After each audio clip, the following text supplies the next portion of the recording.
হায়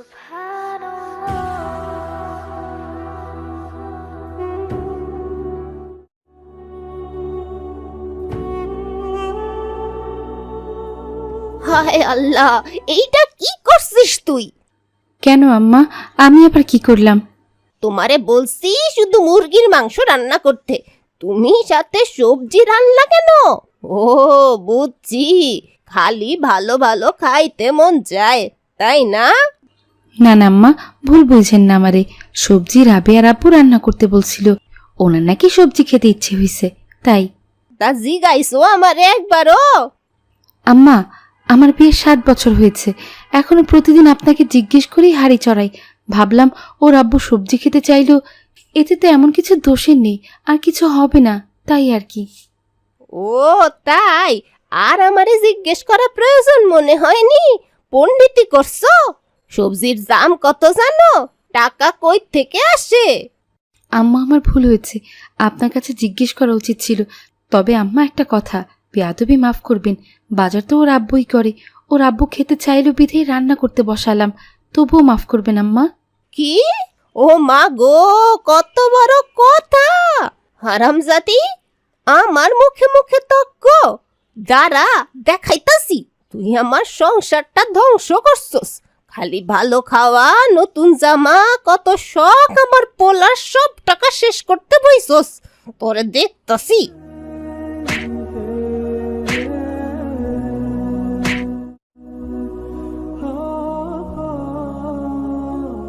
মারেন, মেরে ফেলেন। 7 বছর যাবত তো কতই চেষ্টা করলাম, তারপরও আপনার মনের মতো হইতে পারলাম না। আজ নুন বেশি, কাল আমার চেহারা ভালো না, পরশু আমি তো আপনার ঘরে খাবার চুরি করছি, আর কত কি। তুই মুখে মুখে তর্ক করস? মা, তর্ক না, আপনার আমি মার মতোই ভালোবাসতে চাই। আমার বাবা মা কেউ নাই, আমি এতিম, আপনিই আমার সব। আম্মা, আমি কি করলে আমি আপনার মনের মতো হব? এ কি মা, এই সব কি করতেছো? ওরে তুমি এমনি মারতেছো কেন? কি হইছে রে রূপা? আপনি আমার সবজি রান্না করতে বলছিলেন, আর আমি আমারে জিজ্ঞেস করি নাই, রান্না বসাই দিছি। তো তুমি মারে জিজ্ঞেস করবা না? আর মা, রান্নার জন্য কি সবসময় জিজ্ঞেস করতেই হইব? ছোট একটা বিষয় নিয়া এইগুলা তোমাকে কি কারবার?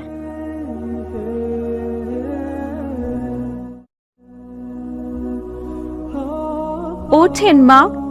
দাদি, আপনি আম্মুর সাথে এমন কাজ করতে পারেন না। উনি একা পুরো সংসার চালান, তার প্রতি আমাদের সহনশীলতা দেখানো উচিত। আর আপনি? ও মা গো, এই ছোট মাইয়া আমারে শিখায় কি করতে হবে। তোর মা আমার ছেলের বউ, আমাদেরটা খায়। আমি যেমনে বলবো অমনেই চলতে হবে। ভালো লাগলে থাকুক, নাইলে চলে যাইতে বল। না দাদি, পুত্রবধূ ও শ্বশুর শাশুড়ির সম্পর্কের দায়িত্বগুলো কখনো একপক্ষীয় নয়। সন্তানের যেমন মা বাবার প্রতি দায়িত্ব পালন করতে হয়, মা বাবারও তেমন সন্তানের জন্য অনেক কিছু করতে হয়। উনি আপনার সন্তানের মতোই। ওই আমারে শিখাস তুই? তোর মা এত ভালো হইলে আমার সাথে বনে না কেন? কেন আমার ওরে ভালো লাগে না? কেন সহ্য হয় না? কারণ বেশিরভাগ ক্ষেত্রে যেটা হয়, উভয় পক্ষ যখন নিজের অধিকার আর পাওনাগুলো নিয়েই ভাবতে শুরু করে এবং কর্তব্যগুলো ভুলে যায়, তখনই সংসারে কলহ ও দ্বন্দ্বের আগুন জ্বলে ওঠে। হ আম্মা, আজকে তোমার একটা কথা বলি, ভুল বুঝো না। তুমি সবসময় ওরে এমনি করে মারো, বকো, অত্যাচার করো। এখনো পর্যন্ত আমি তোমারে কখনোই কিছু বলি নাই। তোমার খুশি করার জন্য আমিও ওরে বকি, কিন্তু আজকে থেকে আর এটা পারলাম না মা, যেটা তোমার মতো শাশুড়ির অনেকেরই অজানা। তুই আবার কি কইতে চাস? এখন আমারে জ্ঞান দিতে আসিস না আবার। শ্বশুর শাশুড়ির সেবা করা, ননদ দেবরের কোনো কাজে সহযোগিতা করা স্ত্রীর দায়িত্ব নয়, বরং এইটা একটা অতিরিক্ত কাজ।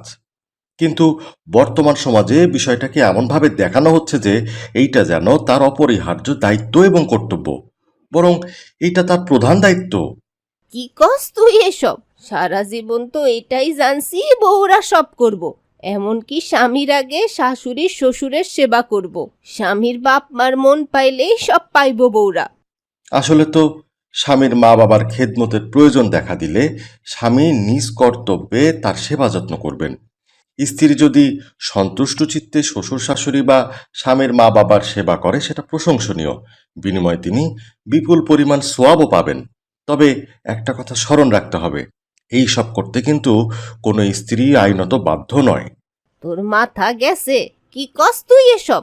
তোরে তোর বউ তাবিজ করছে, না না পরা পানি দিছে, না হইলে এসব কেউ বলে? মা, আমি ঠিকই আছি, তুমি রাগ করবা যাই নাও, আমি চুপ ছিলাম। বিভিন্ন পরিবারের অবস্থা তো এমনই, ছেলের জন্য বউ আনা হয় শুধুমাত্র শ্বশুর শাশুড়ির সেবা করার জন্য। তো কি করব? বউদের মাথায় তুইলা নাচাবো? এরা লাই দিলে মাথায় চড়ে বসে। ইসলামের সঙ্গে এইসবের কোনো সম্পর্ক নাই মা। মা বাবার সেবা শুশ্রূষা করা সন্তানেরই দায়িত্ব, কোনোভাবে পুত্রবধূর নয়। তার মানে আমাদের সেবা করবা না, এটাই বলতে চাস? অবশ্যই করবে, কিন্তু তোমরা তো তা চাপায় দিতে পারো না। রূপা সব কিছুই করে, তবুও তুমি তার উপরে অত্যাচার করো। এই সব তো ঠিক না মা। মোট কথা, মধ্যপন্থা ও পরিমিতি বোধের দাবি হলো আইনত অধিকার নিয়েই স্বামী স্ত্রীর প্রতি সন্তুষ্ট থাকা। অতিরিক্ত কোনো কিছু তার উপর চাপায় দেওয়া ইসলাম যেমন সমর্থন করে না, তবে স্ত্রী যদি সেটা স্বতঃস্ফূর্তভাবে করে তবে সেটা ভিন্ন কথা। এসব ভুং ভাং বাদ দাও, সবই বুঝি। হাদিস বোঝাইতে আসো তাই না? সব আমার উপরে চাপানোর জন্য। না মা, তুমি ভুল বুঝতেছ, এমন কিছুই না। আমি শুধু বুঝাইতে চাইতেছি, ও আমার, তোমার, আমাদের সবার জন্য যতটা করে, আমাদেরও ওর প্রতি ভালোবাসা এবং মায়া ঠিক ততটাই দেখানো উচিত। কিন্তু এইভাবে মারা তো কোনো কাজ না মা। আর তুমি তো... আর কোনো কথা বলবি না, মনে রাখিস এই বাড়ির মালিক এখনো আমি। বেশি কথা বললে তোদের ঘাড় ধরে বার করব। ওগো, আপনি আর কথা বাড়াইন না, যান ঘরে যান, আমি খাবার বাড়ি সবার জন্য। রাবেয়া, তোর বাপরে নিয়ে আয়।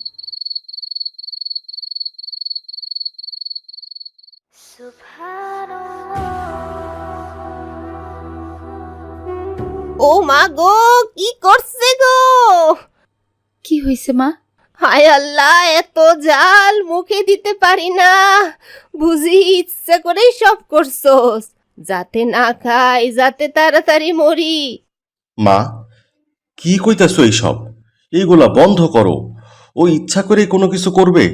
একটা মেয়ে বিয়ের পর নতুন পরিবেশে আসে, স্বামী শ্বশুর শাশুড়ি তখনই তার আপন হয়ে যায়, তার আশ্রয়স্থল হয়ে যায়। আর সেও তাদের থেকে একটু ভালোবাসা আশা করে। তাই বলে তোমরা তার সাথে এমন করবা? তুই তো কথাই বলিস না, দেখি তো আজকাল বউ গোলাম হয়ে গেছিস, কিছুই বলতে পারি না।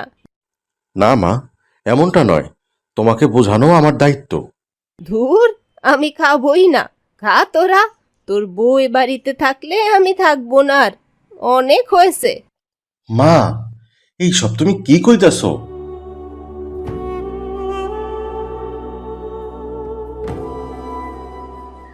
সব দোষ আমার, আমিই থাকবো না, চলে যাব, তাহলেই সব ভালো থাকবে। না মা, আপনি যাবেন না। এখানে দাদির যতটা অধিকার, আপনারও ততটা। না রে মা, আমার কোনো হক নাই, কতই তো চেষ্টা করলাম, আমার উপর সন্তুষ্ট তো আর হলো না। এবার বোধহয় যাওয়াই উচিত, আমি না গেলে উনি চলে যাবে, আমিই বরং চাই। শাশুড়ির মনে হিংসা থেকে কষ্ট দেয়, কি করব বল, কত আর সহ্য করব। এটি একটি আবেগের কথা বলেছেন। যদি কেউ আপনার সঙ্গে এই ধরনের আচরণ করে থাকে, তার বিচারের জন্য আল্লাহ রাব্বুল আলামিনই যথেষ্ট। আমি যে কষ্ট পাই, কতই